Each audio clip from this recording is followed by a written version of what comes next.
क्या आपने कभी ऐसी गलती की है जिसके बाद आपके मन में यह विचार आया हो, मैंने ऐसा क्यों किया? क्या परमेश्वर मुझे अब भी क्षमा करेगा? और शायद कभी कभी हम अपनी गलती के कारण परमेश्वर से दूर होने लगते हैं। लेकिन आज का परमेश्वर का वचन हमें बताता है कि हमारी गलती हमारी कहानी का अंत नहीं है। परमेश्वर के पास क्षमा का मार्ग है और वह हमें फिर से अपने पास आने का अवसर देता है। आमीन। प्रिय भाई और बहनों, प्रभु के प्रिय लोगों, आपका बहुत बहुत स्वागत है यीशुआ शालोम मिनिस्ट्री अपने इस यूट्यूब चैनल पर। मैं विश्वास करता हूं कि आज का यह संदेश आपके जीवन के लिए बहुत और बहुत आशीष का कारण होगा। आज हम परमेश्वर के वचन के द्वारा समझेंगे कि जब हमसे गलती हो जाती है तब हमें क्या करना चाहिए। क्या हमें छिपना चाहिए? क्या हमें दोष और अपराध बोध में रहना चाहिए, या फिर परमेश्वर के सामने आकर अपने पापों का अंगीकार करना चाहिए? आइए प्रियो, इस बात को हम परमेश्वर के पवित्र और अभिषिक्त वचनों के द्वारा समझेंगे। आज का हमारा विषय है, जब आप गलती करते हैं। जब आप गलती करते हैं। और मनन के लिए मुख्य वचन है जो हम पढ़ेंगे, पहला यूहन्ना अध्याय 1 और वचन 9। यदि हम अपने पापों को मान ले तो वह हमारे पापों को क्षमा करने और हमें सब अधर्म से शुद्ध करने में विश्वास योग्य और धर्मी है। आमीन। हाँ मेरे भाई और बहनों, कलाम कहता है, वचन कहता है, यदि हम अपने पापों को मान ले तो परमेश्वर हमारा प्रभु हमारे पापों को क्षमा करने और हमें सब अधर्म से शुद्ध करने में विश्वास योग्य है और धर्मी है। आमीन। हाँ मेरे भाई और बहनों, इस विषय में बहुत सुंदर बात यह है कि यह जो संदेश है ये केवल पाप मत करो इस पर नहीं है, बल्कि यह वचन बताता है कि यदि विश्वासी से गलती हो जाए तो उसे क्या करना चाहिए, परमेश्वर के सामने कैसे खड़ा होना चाहिए और दोष, निंदा तथा अपराध बोध से कैसे बाहर आना चाहिए। हाँ प्रियो, पहला यूहन्ना अध्याय 1 और वचन 9 में पापों को मान लेने, अंगीकार करने पर परमेश्वर की विश्वास योग्यता, क्षमा और शुद्ध करने की बात स्पष्ट की है। यह स्पष्ट है प्रियो, गलती आपकी पहचान नहीं है। गलती के बाद आप क्या करते हैं यह महत्वपूर्ण है। आमीन। पाप को छिपाना आपको परमेश्वर से दूर करता है, लेकिन पाप का अंगीकार आपको परमेश्वर की संगति में वापस ले आता है। और एक बहुत महत्वपूर्ण बात है प्रियो, अंगीकार परमेश्वर को आपकी गलती की जानकारी देने के लिए नहीं है। हम जो अंगीकार करते हैं, ये जो अंगीकार है, ये परमेश्वर को आपकी गलती की जानकारी देने के लिए नहीं है, बल्कि सत्य के साथ, वचन के साथ सहमत होकर अनुग्रह को ग्रहण करने के लिए है। आमीन। परमेश्वर पहले से जानता है कि हमने क्या किया है, इसलिए अंगीकार का उद्देश्य परमेश्वर को सूचना देना नहीं प्रियो, बल्कि परमेश्वर के सत्य वचन को स्वीकार करना, उसके संविधान, उसके वचन पर विश्वास करना है। हाँ प्रियो, हम देखेंगे पहला मुद्दा, पहला पॉइंट, गलती हो जाए तो भागे नहीं। यदि आपसे मेरे से गलती हो जाए तो परमेश्वर से भागे नहीं, बल्कि परमेश्वर के पास जाए। अक्सर गलती के बाद मनुष्य सोचता है, अब मैं परमेश्वर के पास कैसे जाऊं? हाँ प्रियो, जैसे हम आदम और हव्वा के जीवन को देखते हैं, वे परमेश्वर के पास नहीं गए, वे परमेश्वर से दूर भागने लगे। लेकिन बाइबल हमें एक रास्ता दिखाती है। अक्सर इंसान पाप में गलती करने पर परमेश्वर के पास जाने के बजाय प्रभु से दूर जाता है, लेकिन बाइबल हमें उल्टा रास्ता दिखाती है। मतलब इब्रानियों की पत्री अध्याय 4 और वचन 15-16 बताता है कि क्योंकि हमारा ऐसा महायाजक नहीं जो हमारी निर्बलताओं में हमारे साथ दुखी न हो सके, वरन वह सब बातों में हमारे समान परखा गया तो भी निष्पाप निकला। इसलिए आओ हम अनुग्रह के सिंहासन के निकट हियाव बांध कर चले कि हम पर दया हो और वह अनुग्रह पाए जो आवश्यकता के समय हमारी सहायता करे। आमीन। हाँ मेरे भाई और बहनों, हमारा महायाजक प्रभु यीशु मसीह हमारी दुर्बलताओं को समझता है और हमें अनुग्रह के सिंहासन के पास आने के लिए कहता है ताकि हम दया और आवश्यकता के समय अनुग्रह पाए। गलती के बाद परमेश्वर से दूर मत भागिए, उसी समय परमेश्वर के और निकट जाए। जहां पाप आपको छिपने को कहता है, जहां पाप आपको छिपने को कहता है, वहां परमेश्वर का अनुग्रह आपको परमेश्वर के पास आने को कहता है। आमीन। हाँ प्रिय, हम दूसरा मुद्दा देखेंगे। पाप को छिपाना नहीं बल्कि अंगीकार करना है, उसे स्वीकार करना है, कबूल करना है परमेश्वर के सम्मुख, उसके उपस्थिति में। हाँ प्रियो, जो अपने अपराध को छिपा रखता है उसका कार्य सफल नहीं होता। नीति वचन 28:13। जो अपने अपराध छिपा रखता है उसका कार्य सफल नहीं होता, परंतु जो उनको मान लेता है और छोड़ भी देता है उस पर दया की जाएगी। आमीन। हाँ प्रियो, नीति वचन 28:13 का सिद्धांत है कि जो अपने अपराध छिपाता है वह सफल नहीं होगा, लेकिन जो उन्हें मानकर नम्र होकर मन फिराव के साथ परमेश्वर के चरणों में आएगा, उस पाप को, अपराध को मानकर उसे छोड़ देता है, वह दया पाता है। हाँ प्रियो, हम अपनी गलती छिपाकर किससे बचना चाहते हैं? परमेश्वर से या अपने ही अंतरात्मा से? हाँ प्रियो, हम क्या परमेश्वर से भाग सकते हैं? भजन संहिता 139:7। मैं तेरे आत्मा से भागकर किधर जाऊं? हे परमेश्वर, मैं तेरी आत्मा से भागकर किधर जाऊं या तेरे सामने से किधर भागूं? छिपाया हुआ पाप आपको अंदर से बांधता है, लेकिन अंगीकार किया हुआ पाप आपको स्वतंत्रता की ओर ले जाता है। आमीन। हाँ प्रियो, इस बात पर हम मनन करें प्रियो।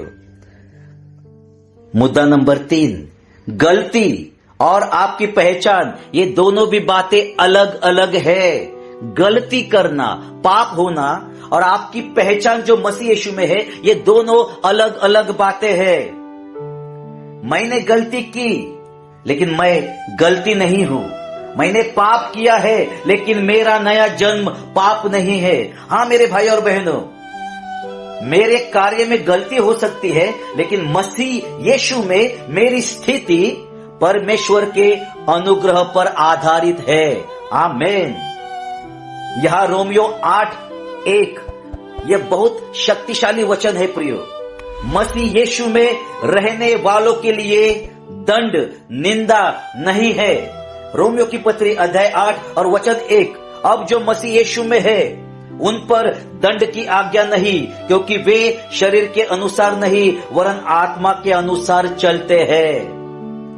आपकी गलती आपकी पहचान नहीं है मेरे भाई और बहनों, आपकी गलती आपकी पहचान नहीं। मसीह यीशु में आपकी पहचान आपकी सच्ची पहचान है। हालेलुया। मुद्दा नंबर 4, यीशु केवल आपके पापों को क्षमा करने वाला नहीं, बल्कि वो आपका मेरा महायाजक है, वो आपका मेरा वकील भी है। पहले यूहन्ना अध्याय 2 और वचन 1 और 2 कलाम कहता है, हे मेरे बालकों, मैं ये बातें तुम्हें इसलिए लिखता हूं कि तुम पाप न करो, और यदि कोई पाप करे तो पिता के पास हमारा एक सहायक है, अर्थात धर्मी यीशु मसीह, और वही हमारे पापों का प्रायश्चित है, और केवल हमारे ही नहीं वरन सारे जगत के पापों का भी। आमीन। यदि कोई पाप करता है तो हमारे पास पिता के साथ एक अधिवक्ता, एक एडवोकेट है, जो आपका मेरा उद्धार करता प्रभु यीशु मसीह, जो धर्मी है, और वही हमारे पापों के लिए प्रायश्चित है। हालेलुया। हाँ प्रियो, ये बहुत सुंदर वचन है प्रियो। जब शैतान आपकी गलती दिखाकर आपको दोषी ठहराता है तो आपका उद्धारकर्ता आपके पक्ष में खड़ा हो जाता है। हालेलुया। आइए प्रियो, शैतान का स्वभाव कैसा है? वो दुष्ट आत्मा का स्वभाव है।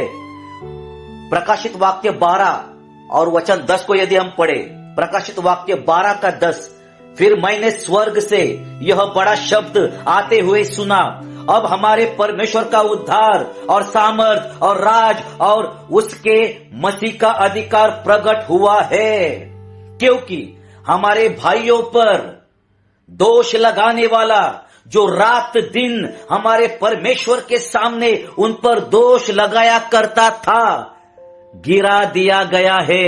आमीन। दिन रात शैतान भाइयों पर, विश्वासियों पर दोष लगाता रहता है। हाँ प्रियो, लेकिन हमें डरने की जरूरत नहीं।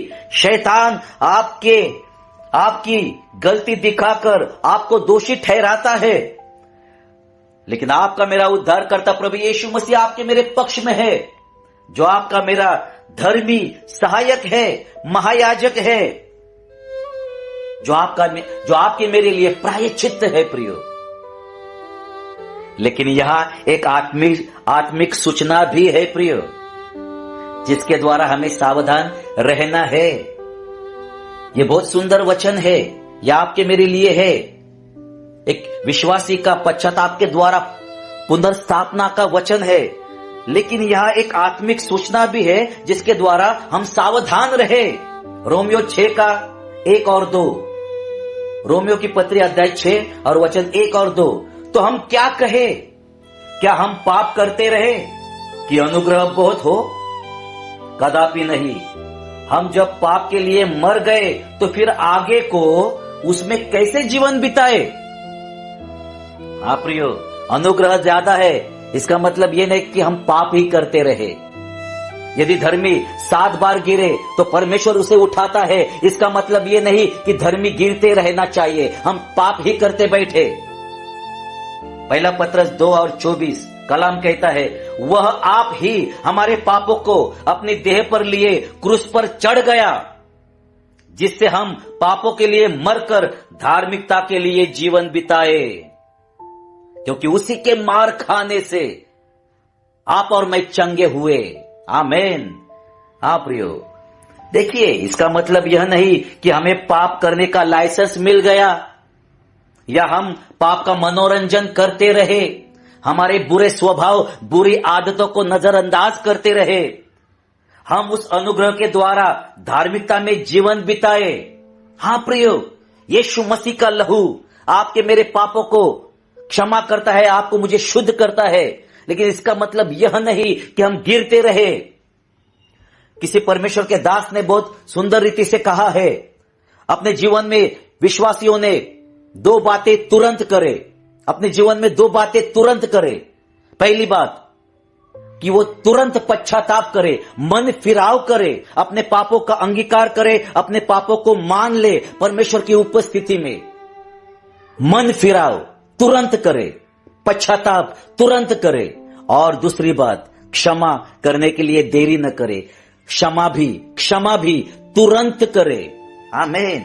हाँ प्रियो, यह बात पाप को हल्का करने के लिए नहीं है। इतने सारे जो वचन है, इससे ये पाप को हल्का करने के लिए नहीं है, बल्कि यह दिखाने के लिए है कि पाप कितना भी बड़ा हो, पाप के बाद भी हमारा समाधान यीशु मसीह ही है। आमीन। हाँ प्रिय, शैतान आपकी गलती दिखाता है, लेकिन यीशु आपकी कीमत दिखाता है कि कैसे यीशु मसीह ने आपको मुझे छुड़ाया है, और उसके परमेश्वर ने उसके घराने के आपको मुझे किया है। मसीह यीशु के पवित्र लहू में हम खरीदे गए हैं, हमें मोल लिया गया है। शैतान पाप के द्वारा आपकी गलती दिखाता है, लेकिन यीशु मसीह आपकी कीमत, आपके मूल्य को दिखाता है। यह बहुत प्रभावशाली है प्रिय। पांचवा मुद्दा, अंगीकार का मतलब केवल सॉरी कहना या प्रभु मुझे क्षमा करे कहना नहीं। अंगीकार का मतलब केवल सॉरी कहना नहीं। आइए यह एक बहुत अच्छे अंतर को हम समझेंगे प्रियो।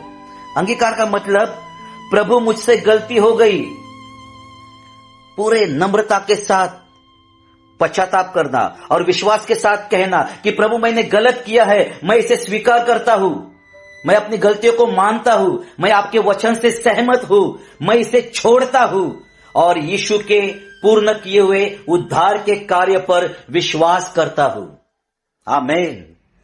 हाँ प्रियो, अंगीकार करना, फिर विश्वास के साथ, और फिर उस पाप को छोड़कर प्रभु के अनुग्रह में आगे बढ़ना। यह परमेश्वर आपसे मेरे से उम्मीद करता है प्रियो। छठवां मुद्दा, अपनी भावनाओं से नहीं परमेश्वर के वचन से चले प्रियो। अपनी भावनाओं से नहीं चले, मन के चलाए नहीं चले, शरीर के चलाए नहीं चले, इंद्रियों के चलाए नहीं चले। हाँ प्रियो, हमें अपनी शारीरिक इंद्रियों, भावनाओं और अनुभवों को परमेश्वर के लिखित वचन से ऊपर नहीं रखना चाहिए। हो सकता है मुझे क्षमा महसूस न हो सकता है कि परमेश्वर ने मुझे क्षमा किया लेकिन मुझे महसूस न हो, लेकिन यदि परमेश्वर ने कहा है कि वह हमें क्षमा करता है तो मेरा विश्वास मेरी भावना से नहीं बल्कि परमेश्वर के वचन से चलेगा कि हाँ मैंने परमेश्वर की ओर से क्षमा पाई है। आमीन।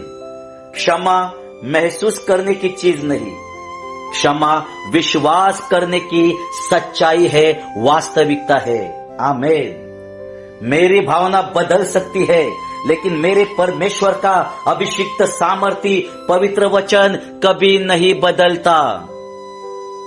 सातवां मुद्दा, छिपाने से स्वीकार करने तक, छिपाने से स्वीकार करने तक। भजन संहिता 32:5, जब मैंने अपना पाप तुझ पर प्रकट किया और अपना अधर्म न छिपाया और कहा मैं यहोवा के सामने अपने अपराधों को मान लूंगा, तब हे परमेश्वर तूने मेरे अधर्म और पाप को क्षमा कर दिया। आमीन। इस वचन में हम देखते हैं प्रियो, दाऊद अपने अपराध को छिपाने के बजाय परमेश्वर के सामने स्वीकार करता है और क्षमा का अनुभव करता है। आप दाऊद की स्थिति से यह प्रश्न अपने आप को पूछ सकते हैं प्रियो, मैं अपनी गलती छिपाकर कितना समय बिताऊंगा, कैसे जी पाऊंगा, जबकि परमेश्वर के पास क्षमा और बहाली उपलब्ध है। परमेश्वर के पास क्षमा उपलब्ध है, बहाली उपलब्ध है। वो आपको मुझे उसके पास आने का सुंदर अवसर देता है। और आठवां मुद्दा, गलती के बाद आत्मदोष में पड़े रहना समाधान नहीं। गलती करने के बाद, पाप करने के बाद अपने आप को दोष देते रहना, आत्मदोष में पड़े रहना, यह आपके मेरे समस्या का हल नहीं, यह समाधान नहीं, क्योंकि शैतान ये दोष लगाने वाला है। दिन रात वो भाइयों पर, विश्वासियों को दोष आत्मा में रखता है।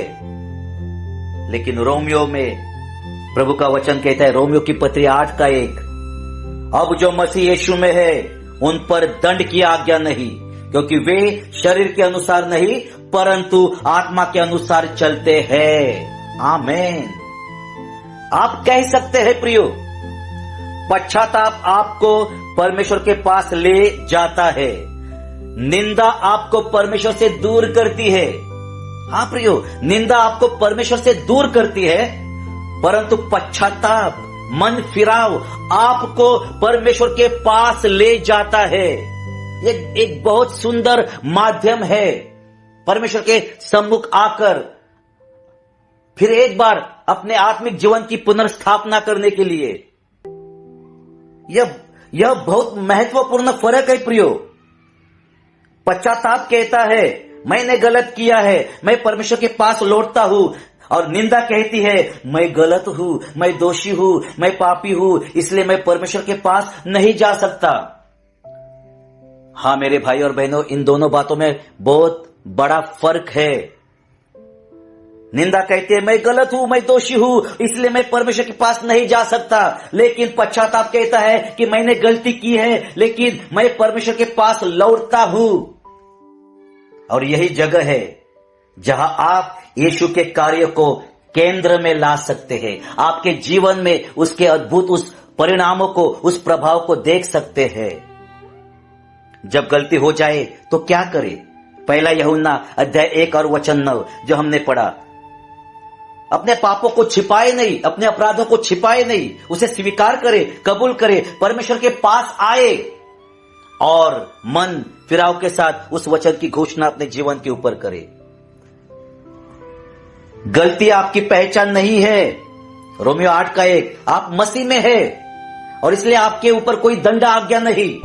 आपकी पहचान आपकी गलती से निर्धारित नहीं होती। आपका वकील कौन है? पहला यूहन्ना 2 अध्याय 2 और वचन 1-2, यीशु मसीह जो धर्मी है, जो आपका मेरा महायाजक, वो आपका मेरा अधिवक्ता, आपका मेरा एडवोकेट, आपका मेरा वकील है, वह आपके मेरे लिए है। भावनाओं से नहीं, वचन से जिए। इब्रानी अध्याय 4 और वचन 15-16। यदि आपको मुझे महसूस न हो तो कोई फर्क नहीं पड़ता, परमेश्वर के वचन पर विश्वास करें, अनुग्रह के सिंहासन के पास आए। आपके शरीर को उसका अनुभव हो या न हो, क्योंकि लेकिन कलाम कहता है, वचन कहता है कि परमेश्वर के अनुग्रह के सिंहासन के पास आए तो हमें आना है, परमेश्वर के वचन पर विश्वास करें। उसका कलाम कहता है कि वो धर्मी महायाजक आपको मुझे आपके मेरे अधर्म से शुद्ध करता है। क्षमा प्राप्त करने के बाद आगे बढ़े। वचन संहिता 32 का 5 और नीति वचन 28 का 13 जो हमने पढ़ा प्रियो, गलती को छोड़े, अपराध को छोड़ दे, पापों को छोड़े, उसी गलती में वापस न जाए, परमेश्वर के साथ संगति में आगे बढ़े, पवित्र आत्मा के अधीनता में रहे। गलती के बाद सबसे बड़ी गलती यह है कि हम परमेश्वर से दूर भाग जाते हैं। गलती के बाद सबसे बड़ी गलती यह है कि हम परमेश्वर के पास आने के बजाय उससे दूर भाग जाते हैं। पाप को छिपाने से पाप छोटा नहीं होता, लेकिन अंगीकार करने से अनुग्रह बड़ा और बड़ा होते जाता है। आप गिर सकते हैं प्रियो, लेकिन हम मसीह में पड़े रहने के लिए नहीं बुलाए गए, उठकर आगे बढ़ने के लिए बुलाए गए हैं। पाप के कारण आप गिर सकते हैं, लेकिन हम मसीह यीशु में पड़े रहने के लिए नहीं बुलाए गए, तो उठकर अनुग्रह में आगे बढ़ने के लिए बुलाए गए हैं। पश्चाताप पीछे लौटना नहीं, पश्चाताप परमेश्वर की ओर लौटना है। पश्चाताप मतलब पीछे मुड़ना या पीछे लौटना नहीं, तो पश्चाताप मतलब परमेश्वर की ओर लौटना है, उसके अनुग्रह के सिंहासन में आकर फिर से उस अनुग्रह में खड़े रहना है। हाँ मेरे भाई और बहनों, आपकी भावना आपकी क्षमा का प्रमाण नहीं है, यीशु का कार्य आपका आधार है। शैतान कहता है तुमने ऐसा किया इसलिए तुम परमेश्वर के योग्य नहीं। शैतान कहेगा आपके सोचो ख्यालों में, विचारों में आपको दोष लगाएगा। वो कहेगा तुमने ऐसा ऐसा किया है इसलिए तुम परमेश्वर के योग्य नहीं। लेकिन परमेश्वर का सुसमाचार, वो जीवन का सुसमाचार, वो जीवन देने वाला, क्षमा करने वाला सुसमाचार कहता है यीशु ने ऐसा किया इसलिए तुम अनुग्रह के पास आ सकते हो, यीशु मसीह के पूर्ण उद्धार किए हुए कार्य के द्वारा। आमीन। गलती को स्वीकार करो, क्षमा को ग्रहण करो और विश्वास में आगे बढ़ो मेरे भाई और बहनों। दोष में मत बैठिए, अनुग्रह के सिंहासन के पास आइए। दोष में मत बैठिए, क्योंकि परमेश्वर ने आपको मुझे उसके अद्भुत योजना के तहत बुलाया है, उसके गुणों को प्रकट करने के लिए बुलाया है। हाँ प्रियो, लेकिन इसे पाप करने का अवसर न बनाए, परमेश्वर के इस अनुग्रह को पाप करने का लाइसेंस न बनाए। नम्र होकर, परमेश्वर के अधीन होकर, उसके सम्मुख आकर अपने पापों को हृदय से, आत्मा से माने, पश्चाताप करे, अंगीकार करे, पापों को कबूल करे, क्योंकि वो विश्वास योग्य परमेश्वर धर्मी है। आपके मेरे अधर्म से आपको मुझे शुद्ध करता है और उसके धार्मिकता में उठाकर खड़ा करता है और उसके अनुग्रह में हमें आगे बढ़ाता है, हमें आगे चलाता है। जब आप गलती करते हैं तो परमेश्वर से दूर मत भागिए, यीशु के पास आइए, अपनी गलती का अंगीकार कीजिए, उसके पूर्ण किए हुए उद्धार के कार्य पर विश्वास कीजिए और निंदा में नहीं, दोष में नहीं, परमेश्वर के अनुग्रह में आगे बढ़िए प्रियो, क्योंकि यही परमेश्वर पिता की मसीह यीशु में आपके मेरे जीवन के लिए उसकी एक अद्भुत इच्छा है। और जो उसकी अद्भुत योजना आपके मेरे जीवन में है, उसे पूरा करने के लिए ये हमारा कार्यभार है प्रियो, ये हमारा कार्यभार है।